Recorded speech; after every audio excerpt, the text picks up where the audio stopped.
Assalamualaikum warahmatullahi wabarakatuh. Nama saya Salma Aulia Azahro, akrab dipanggil Salma.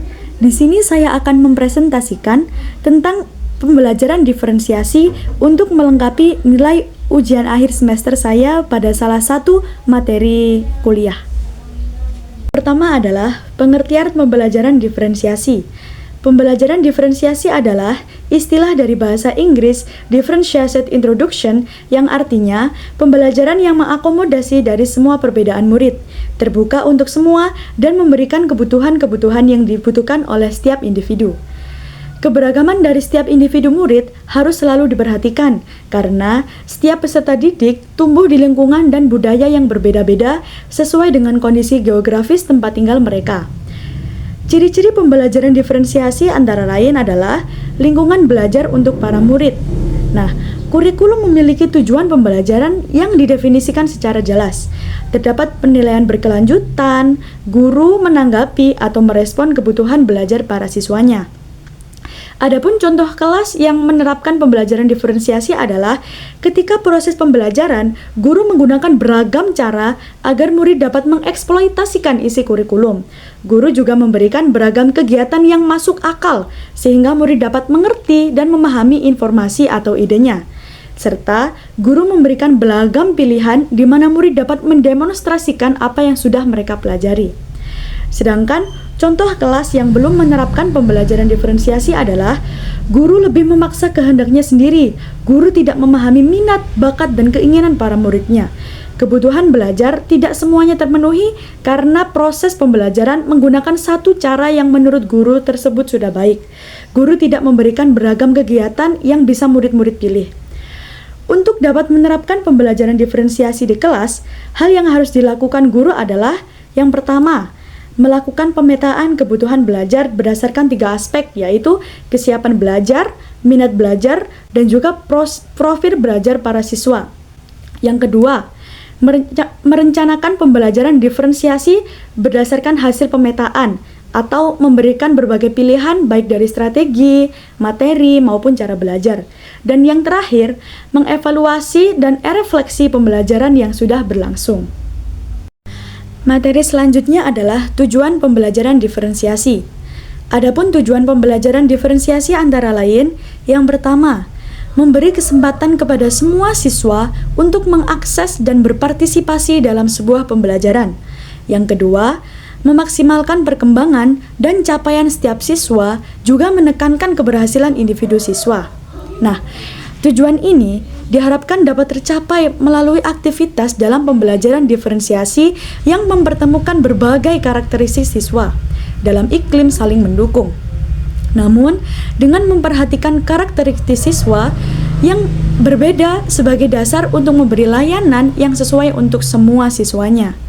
Nah, aktivitas yang dilakukan dalam pembelajaran diferensiasi menggambarkan proses modifikasi pengalaman belajar siswa, sehingga seluruh aspek dalam proses pembelajaran sesuai dengan kebutuhan dan karakteristik dasar siswa secara individual. Oleh karena itu, pembelajaran diferensiasi mencangkup semua komponen proses pembelajaran, mulai dari menentukan kompleksitas dan kedalaman materi pembelajaran berdasarkan baseline kemampuan siswa dari hasil asesmen. Yang kedua, merumuskan tujuan pembelajaran, lalu menentukan metode, media, dan alat bantu pembelajaran, serta merumuskan perangkat evaluasi atau cara dan konten evaluasi bagi para siswa. Materi selanjutnya adalah strategi pembelajaran diferensiasi. Pembelajaran diferensiasi dilakukan dengan beragam cara untuk memahami informasi baru bagi semua murid dalam komunitas ruang kelasnya yang beraneka ragam, termasuk cara untuk mendapatkan konten, mengolah, membangun, atau menalar gagasan dan pengembangan produk pembelajaran dan ukuran evaluasi sehingga semua murid di dalam ruang kelas yang memiliki latar belakang kemampuan beragam bisa belajar dengan efektif. Selain itu, juga memastikan setiap murid di kelasnya tahu bahwa akan selalu ada dukungan untuk mereka di sepanjang prosesnya mereka belajar. Nah, strategi pembelajaran diferensiasi ada 3.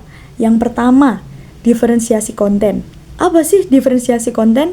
Nah, Diferensiasi konten adalah berhubungan dengan apa yang diajarkan para murid dengan mempertimbangkan pemetaan kebutuhan belajar murid, baik itu dalam aspek kesiapan belajar, aspek minat bakat murid, dan aspek profil belajar murid atau kombinasi dari ketiganya. Kesiapan belajar murid bukanlah tentang tingkat intelektualitas atau IQ. Hal ini lebih kepada informasi tentang apakah pengetahuan atau keterampilan yang dimiliki murid saat ini. Nah, sesuai dengan keterampilan atau pengetahuan baru yang akan diajarkan, minat merupakan salah satu motivator yang paling penting bagi para murid. Dapat terlibat aktif dalam proses pembelajaran murid yang berbeda akan menunjukkan minat pada topik yang berbeda. Gagasan untuk membedakan melalui minat adalah untuk menghubungkan murid pada pelajaran untuk menjaga minat bakat mereka. Dengan menjaga minat, murid tetap tinggi diharapkan dapat meningkatkan kinerja murid.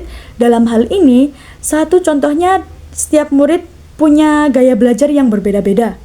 Pemetaan kebutuhan belajar murid berdasarkan profil belajar adalah untuk memberikan kesempatan kepada murid untuk belajar secara natural dan efisien.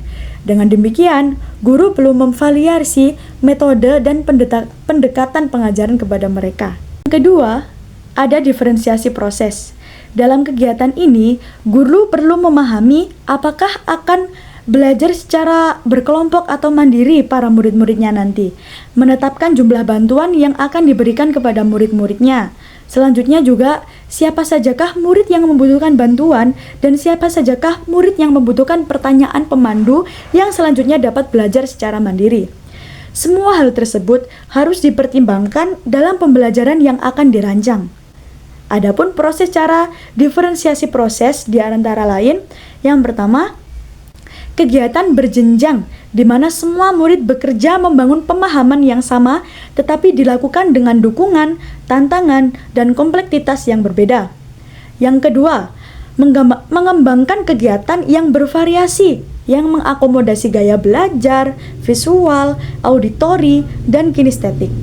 Yang ketiga, memfasilitasi lama waktu yang dapat murid ambil untuk menyelesaikan tugas. Dalam hal ini, untuk memberikan dukungan bagi murid yang mengalami kesulitan atau sebaliknya, juga untuk mendorong murid yang cepat untuk mengejar topik secara lebih mendalam. Dan yang terakhir, menggunakan pengelompokan yang fleksibel, yang sesuai dengan kesiapan, kemampuan, dan minta murid. Yang terakhir adalah diferensiasi produk. Produk adalah hasil dari pekerjaan yang harus ditunjukkan kepada guru. Produk adalah suatu yang ada wujudnya, bisa berbentuk karangan, tulisan, hasil tes, pertunjukan, presentasi, pidato, rekaman, dan sebagainya. Yang paling penting, produk ini harus mencerminkan pemahaman murid yang berhubungan dengan tujuan pembelajaran yang diharapkan. Cara mendiferensiasi produk dapat dilakukan dengan berbagai cara dengan mempertimbangkan kebutuhan belajar murid terlebih dahulu sebelum memberikan penugasan produk. Penugasan produk harus membantu murid secara individual atau kelompok, menentukan kembali atau memperluas apa yang mereka pelajari selama periode waktu tertentu, seperti 1 semester atau 1 tahun. Nah, produk sangat penting karena mewakili pemahaman dan aplikasi dalam bentuk yang luas. Produk juga merupakan elemen kurikulum yang langsung dapat dimiliki oleh para murid. Diferensiasi produk meliputi 2 hal. Yang pertama, memberikan tantangan kepada murid. Yang kedua, memberikan murid pilihan bagaimana mereka dapat mengekspresikan pembelajaran yang diinginkan. Nah, begitu juga penting bagi guru untuk menentukan ekspektasi kepada murid. Seperti yang pertama, kualitas pekerjaan apa sih yang mereka inginkan? Nah, yang kedua, konten apa yang harus ada pada produk mereka? Terus yang ketiga, bagaimana cara mengerjakan tugas mereka? Dan yang terakhir, sifat dari produk akhir apa yang diharapkan. Nah, walaupun murid memberikan informasi tambahan membantu guru memodifikasi prasyarat, produk yang harus dihasilkan agar sesuai dengan kesiapan, minat, dan juga kebutuhan belajar individu. Namun, gurulah yang tetap harus mengetahui dan mengkomunikasikan indikator kualitas dari produk tersebut. Sekian presentasi dari saya, mohon maaf atas segala kekurangan. Saya akhiri, Assalamualaikum warahmatullahi wabarakatuh.